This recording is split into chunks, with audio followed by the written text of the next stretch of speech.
तो गाइस थोड़ी सी तबीयत खराब है, इस वजह से वीडियोस थोड़ी लेट आ रही हैं। तो जैसा कि आपने आखिर में देखा था कि हमें दो अनजान शख्स दिखाए जाते हैं जो लूसिफ से कहते हैं कि तुमने हमें जगा दिया लूसिफ और अब आगे। और फिर हमें दिखाया जाता है ज़ेनोसामा का पैलेस, जहाँ पे ज़ेनोसामा कहते हैं ये एनर्जी तो अब पक्का गोकू की ही है, पर डाए ने तो मुझसे कहा था कि वो मारा जा चुका है, पर मुझे गोकू की दूसरी बार एनर्जी कैसे सेंस हो सकती है और अब पता नहीं ये डाए कहाँ चला गया। और फिर हमें दिखाया जाता है लूसिफ जिसने उन दो सुपीरियर बीइंग को जगा दिया होता है और वो उन दो सुपीरियर बीइंग से कहता है मैंने तुम्हें दोनों को इसलिए जगाया ताकि तुम उस ज़ेनोसामा का माइंड कंट्रोल कर सको, क्योंकि अगर ज़ेनोसामा तुम्हारे कंट्रोल में होंगे तो हम उन तीनों को भी काफी आसानी से ही जगा लेंगे। और तभी वो दो सुपीरियर बीइंग्स कहते हैं पर अगर तुम्हारा भाई डाई उसके बीच में आ गया तो हम कुछ भी नहीं कर पाएंगे, क्योंकि तुम जानते हो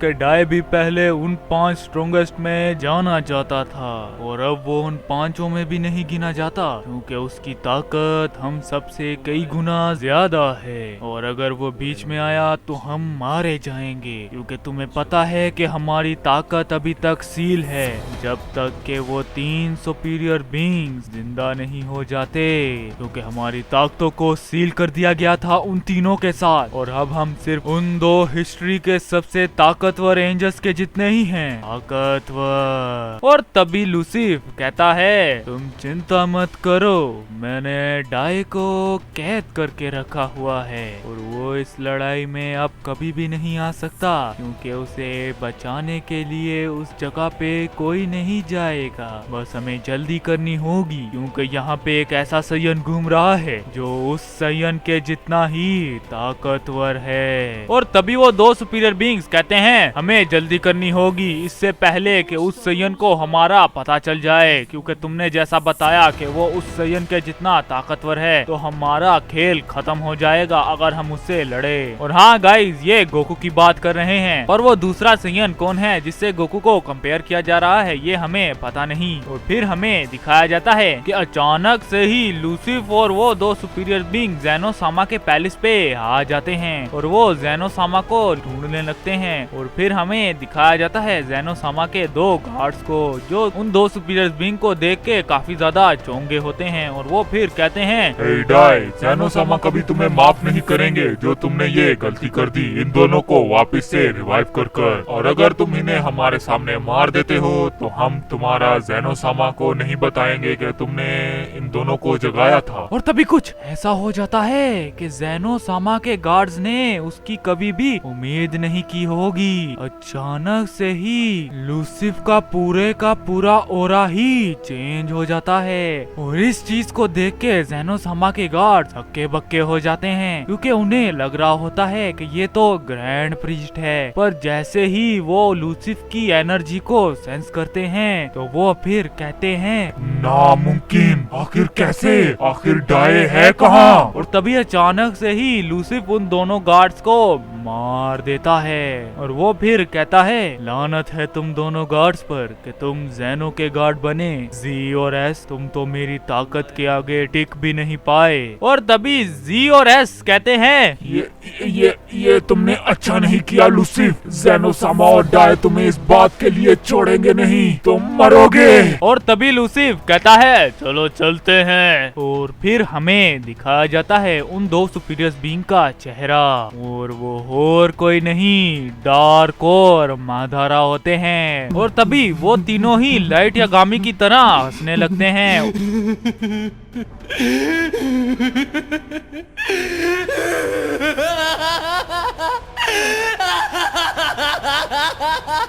उन दो गार्ड्स को मारकर। और तभी डार्क कहता है हमें जल्दी से जल्दी ज़ेनोसामा को ढूंढना होगा और उसे अपने माइंड कंट्रोल में फंसा लेना होगा। मुझे पता है कि मादारा उस काम में काफी ज्यादा अच्छा है, क्या कहते हो मादारा? और तभी मादारा कहता है तुमने बिल्कुल ठीक कहा, मैं उस काम में काफी ज्यादा अच्छा हूँ। वैसे वो मिले तो सही इससे पहले कि वो सयन यहाँ पे आ जाए जिसके बारे में ये लूसिफ बता रहा है। जल्दी से जल्दी उसे अपने काबू में कर लेना होगा और उन तीनों को जगा देना होगा। और तभी अचानक से ही वहाँ पे ज़ेनोसामा भी आ जाते हैं और फिर हमें दिखाया जाता जाता है वही कासल जहाँ पे गोकू, मरनो, मिकुशिनो और व्हीस हैं। और तभी उन तीनों को उन दो सुपीरियर बीइंग की एनर्जी सेंस होना शुरू हो जाती है और वो फिर कहते हैं पर कैसे लूसिफ इतनी जल्दी कैसे कर सकता है? पर लेकिन एक सेकंड, उसने डार्क और माधारा को ही क्यों चुना? वो तो ज़ेनो सामा की मदद से उन तीनों को भी जगा सकता था, पर उसने इन दोनों को ही क्यों चुना है? आखिर वो करना क्या चाहता है? ये तो निचले दर्जे के हैं। और तभी मरनो कहता है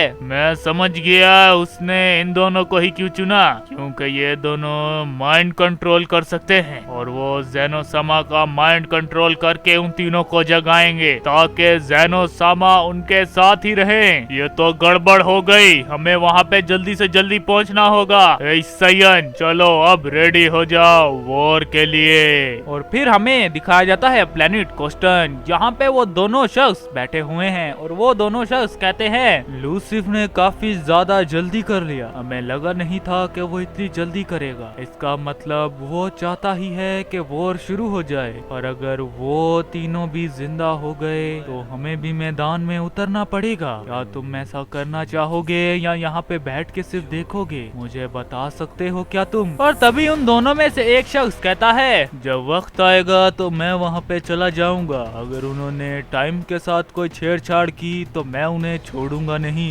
वैसे जो तुमने उस सयन को सिखा दिया है वे काफी ज्यादा इम्प्रेसिव है, क्योंकि उसने फुल्ली मास्टर कर ली है हर एंजल्स की एबिलिटीज को, यहाँ तक के सेराफिम को भी। आखिर वो सयन किस किस्म का सयन है कि एंजल्स की टेक्निक्स को मास्टर कर रहा है? और फिर हमें दिखाया जाता है ज़ेनो सामा का पैलेस, जहाँ पे अचानक से ही ज़ेनो सामा भी आगे होते हैं और वो अपने गार्ड्स की डेड बॉडीज को देख के काफी ज्यादा हैरान होते हैं। और वो फिर कहते हैं हे इडाई, आखिर इन दोनों को किसने मार दिया? और जैसे ही उनकी नजर मादारा और डार्क पर जाती है ज़ेनो सामा का पूरा ओरा ही बदल जाता है और ज़ेनो सामा के उस ओरे की वजह से वहाँ की पूरी एनवायरनमेंट ही चेंज होना शुरू हो जाती है। और इस चीज को देख के लूसिफ भी काफी ज्यादा डर गया होता है। और तभी ज़ेनो सामा की आवाज भी बदल जाती है और वो फिर कहते हैं डाई, आखिर तुम इन दोनों को यहाँ पे क्यों लाए हो? तुम्हें पता भी है तुमने कितनी बड़ी गलती कर दी। और तभी अचानक से ही मादारा और डार्क ज़ेनो सामा के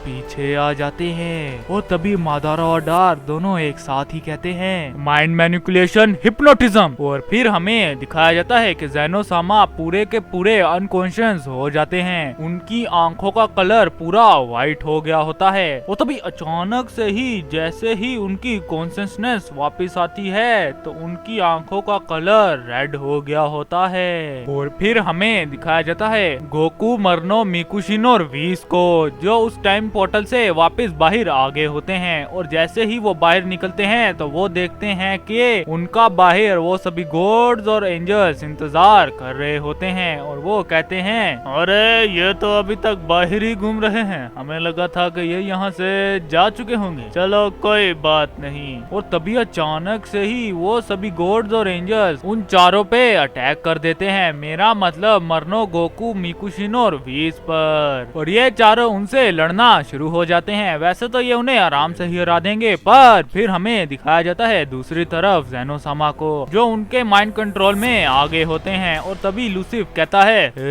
ज़ेनो सामा, हमें एक जगह पे जाके 3 लोगों को छुड़वाना होगा। और तभी ज़ेनो सामा ये बात मान भी जाते हैं और ज़ेनो सामा, मादारा, लूसिफ और डार्क एक अनजान सी जगह पे पहुंच गए होते हैं। और तभी लूसिफ और ज़ेनो सामा दोनों एक साथ ही डिवाइन लैंग्वेज में कहते हैं